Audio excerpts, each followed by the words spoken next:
ఒక పేదవాడు ఎముకలు కొరికే చలిలో వణుకుతూ ఉన్నాడు. అది చూసిన ఒక పెద్ద మనిషి, అలా వణుకుతూ ఎంతసేపు ఉంటావు, ఆగాగాగు, నేను లోపలికి వెళ్ళి నీకు చక్కగా వెచ్చటి రగ్గు తీసుకొచ్చిస్తాను, అది కప్పుకున్నావంటే చాలా బాగుంటుంది ఈ చలిలో నీకు అని చెప్తాడు. చెప్పి ఆ పెద్ద మనిషి పాటికి ఆ పెద్ద మనిషి వెళ్ళిపోతాడు.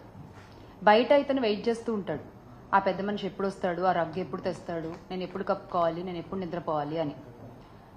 మాట ఇచ్చిన పెద్ద మనిషి ఇచ్చిన మాట సంగతి మర్చిపోతాడు.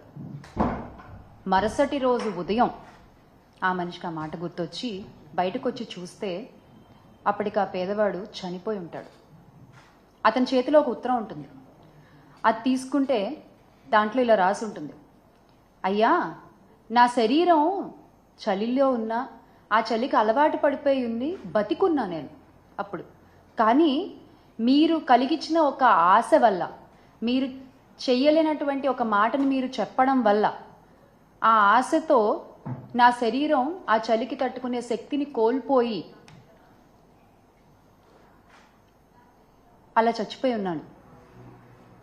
అప్పుడు ఆ పెద్ద మనిషికి అర్థమైంది, ఓహో, మనం ఇలా తెలియకుండా ఒక ప్రాణాన్ని తీసేసామా అని. ఇక్కడ ఆ మాట ఇచ్చిన పెద్ద మనిషి ఎవరు అని నేను అడగట్లా, ఆ పేదవాడు ఎవడు అని కూడా నేను అడగట్లా.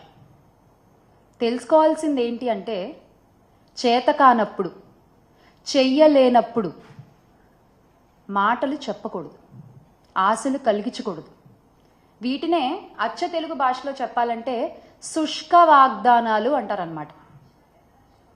ఇప్పుడు ఈ ప్రస్తావన ఎందుకు తీసుకొస్తున్నాను అంటే, చంద్రబాబు నాయుడు గారు మా అక్క చెల్లెమ్మలని, మా మహిళలని మరోసారి నమ్మించి మోసం చేశారు. ఆయన మాకిస్తానన్న వాగ్దానం నిలబెట్టుకోలేకపోగా